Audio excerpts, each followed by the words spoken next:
Yo, what's going on, Dragon Ballers? Welcome back to another deck profile. Earlier this week, you saw the mono green Frieza game versus blue green Piccolo Maidens. Had a few people ask for the deck profile. Here it is. I want to shout out Russell Stelzer, our teammate and friend, because we originally got the deck concept from him. Danny decided to play it, tweaked it a little bit. So this is going to be the deck profile that we landed on. Guys, if you're new here, make sure to subscribe, hit that bell so you don't miss a video. If you want to help support the channel during these trying times, there are many free ways to do that. You can always like the video, maybe share the video, maybe watch an ad. And if you want to buy into the cards you see in today's video, you can always use my link in the description to TCG Player. All that stuff really does help out a lot. That being said, we're getting right into the deck profile. We're playing the Piccolo leader. Really cool thing about this deck though, the leader isn't like set in stone. You can really play any blue or green leader you wanted to play, assuming maybe he doesn't get hit on the ban list. Maybe he does. Until he does, this is the best hand control leader to play because of his activate main / battle. Rip, by the end of it, 4 cards out of your opponent's hand, 2 on one turn, 2 on another turn. The consistency on the front side, you really can't beat it. But if this leader does get banned, this deck can easily be played with a different green leader, so keep that in mind. Moving along into the main deck, we are playing blue-green. Even though set 10's coming out, multicolor decks are still a thing, and this deck's actually pretty strong in my opinion. Even though Maidens, memes, yada yada, this deck is pretty good. So we're playing 4 Android 18 Bionic Blitz, we're playing hand control, we're playing blue-green. You're playing this card, it's just too good. We're playing Android 16 Energy Amplification, because what's better than a turn 4 energy rip 4 cards? A turn 3 4 energy rip 4 cards. So you want to ramp, you want to get there faster. This card lets you do that. We're playing 4 Android 17 check lands, and we're playing 1 Android 21 Bad Omen. Honestly, I could see bumping this up and cutting a bit of a card that we'll talk about in just a second, but it is a good alternate win condition. Sometimes you're going to get your opponent down to real low life totals. Either 2 life, you play this, you burn them, you swing for that last damage with a big 25k beat stick, or you just burn them for that last life. This could work a number of different ways, and the only card this is really susceptible to is Frost Ellie Poison, but you do have to watch out because next format, this is susceptible to a few more cards. You pay 4 for this, you want to play it from your energy. They can use the Trunks counterplay that's free with blue unisons. They could use a number of different free battle cards that are going to give this card a little bit of a problem, but for the most part, it dodges most things, so it works out pretty well. Next up, the last of the blue-green. We're only playing 2 hidden potential. Now, in most Piccolo lists, this has historically been a 4 of, but moving into set 10 format, it actually is a bit weaker because, as we know, counterplays don't hit unison cards. So this is pretty niche in its application.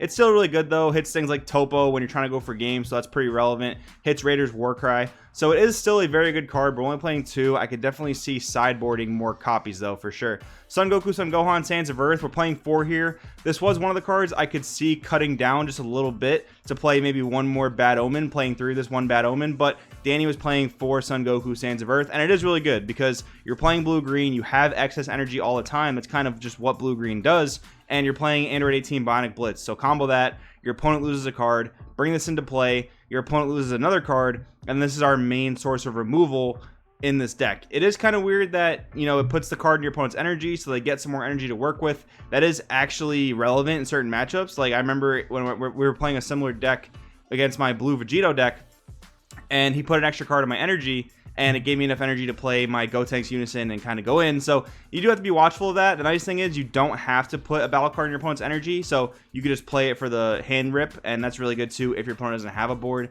so just keep that in mind. We are playing the 1 SS4 Vegeta Peak of Primitive Power. Now, what's really cool about this format, and I guess, the state of the game in general, is that the secret rare slot is kind of very, very flexible, more flexible than it's ever been. This could be SS4 Vegeta. This could be the 8-drop Victory Strike if you wanted to play it because the leader does give you a little bit more ramp. This could be Negative Energy Dragon Balls. This could be Smoke Dragon, and Smoke Dragon would be a good choice because we are playing a hand rip deck. So pretty much whatever you guys want this slot to be, it can be, but Danny was playing the SS4 Vegeta.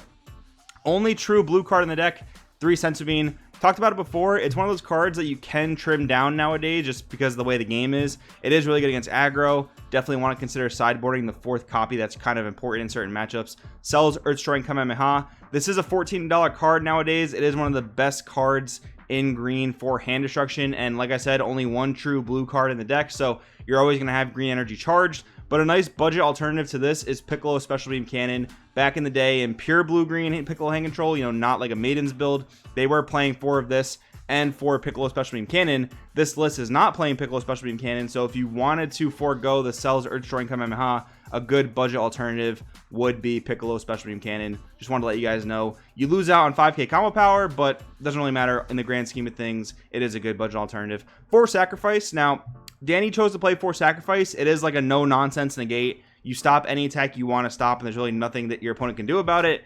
I probably would go with Dimension Magic, just me personally, because we do have Cell's Earth Destroying Kamehameha, we do have Sensu Bean, we do have Android Bionic Blitz into the Goku Gohan arrival.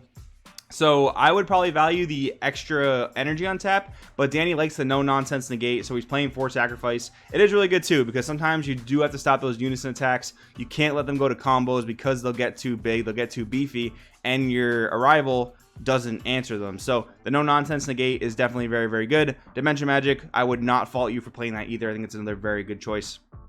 Moving on to the main core, the main meat of the deck.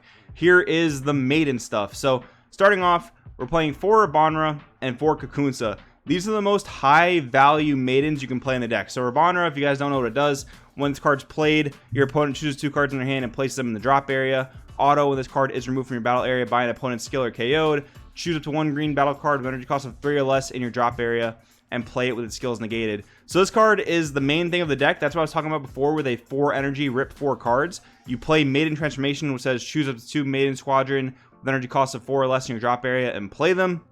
So you're ideally going to want to play 4 Rabanra, rip 4 cards out of your opponent's hand. That's the 4 energy rip 4. And then your leader, if you're able to awaken and you're at 3 or less life, you're going to rip another 2 cards. So I guess you can call it a 4 energy rip 6. That's pretty good value. It's really strong there. Then if this card does get removed from the field, guess what? You can bring back your Android 18 Bionic Blitz. That's actually pretty crazy. So another 0 energy investment, you rip another card out of your opponent's hand. So that's really good in terms of this deck's ability to hand control. Because if they don't remove the Rabanra, well, they're going to have to deal with a 20k beater every single turn. So they're kind of like in a damned if they do, damned if they don't scenario. They do kind of want to remove it, but at the same time, they don't want to. And either way they go about it, they're in a bit of trouble. We're playing 4 Kakunsa. You can bring it back off Maiden Transformation, so it is kind of like 4 more copies of a Maiden target, but mostly you want to use it for the counter attack because it is a 2 energy counter attack in this deck, and when you do play it, you KO any battle card. So typically, you're stopping 2 attacks with this 1 card. That's the highest value of the card. It is very good, but of course, you can bring it out Maiden Transformation and still KO battle cards. That works too. We're playing 2 Universe 2 Assemble. This was not in the original list, but I suggested it to Danny, and we tried it out. And it's pretty good because sometimes you run into problems of not drawing the Rabanras. And even when you do draw the Rabanras, it's kind of problematic because you don't have an efficient way to get them into your drop area. So Universe 2 Assemble, activate main, draw 1 card, then choose up to 1 Universe 2 card in your deck, place it in your drop area, then shuffle your deck. So again, you want to dump the Rabanras, sometimes the Kakunsas if you really need the removal, but typically Rabanra. And yeah, sometimes you don't draw them, so Universe 2 Assemble is like the extra copies of Rabanra. And the last few cards in the deck, we have 3 Newfound Power Son Gohan. This is a staple in Piccolo. Sometimes you do have to get yourself down to that 3 life so you can use your leader's surge abilities. And then we have 2 Master Roshi Kamehameha Origins. Recycles a lot of good cards in the deck. Recycles Sacrifice. Recycles Earth Destroying Kamehameha. Recycles Maiden Transformation so you can continuously bring back your Rabanras and rip at the opponent's hand. So next up, what I want to talk about in this deck, these are not cards in the deck, but these are cards I would highly consider buffing this deck with going into set 10. Some Unison cards, because Unison cards are proven to be very powerful. I think these particular Unison cards are very good in this deck. I'll explain why. So Frieza Xeno, Darkness Overflowing. If you would lose a marker, you can crit a life, so that helps you get down to your 3 life when you really need to. Activate main, choose a card in your hand, discard it, draw 1 card. So just like I talked about before, how sometimes getting Rabanra into the drop area is a bit of a toughie because you don't want to combo it needlessly because then you're losing cards while trying to make your opponent lose cards. You're not really doing the game plan efficiently. So if you use this, you dump Rabanra, you pick up a new card from top of the deck, then Rabanra's in your drop area ready to go, and you put it there naturally. The -1 effect, remove a 4 or less, is just good generic removal, not bad at all. Golden Frieza, Unison of Malice, another good card for this leader in particular in my opinion. So the +1, activate main, draw 1 card, then choose 1 card in your hand, place it on top of your deck. This card gains crit for the turn. So what's really cool about this card is, you know, Piccolo leader, he looks at the top card, then draws for turn. So what's really cool about this is you play this Unison, use the +1 effect, you put, you know, a card you really don't want in your hand on top of your deck, and then the next turn Piccolo can cycle it to the bottom of the deck, which is actually really strong in terms of consistency and just seeing new cards. So that seems to work really well with this leader. And the crit, obviously, hand control, crit, denying resources, makes perfect sense. Also has a -2 effect. Activate main until the end of your opponent's next turn.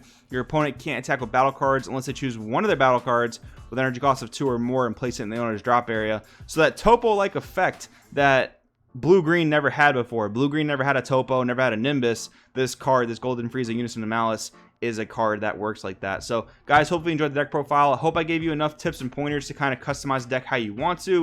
Let me know in the comments below what you guys think. Thank you for watching. I will see you guys next time.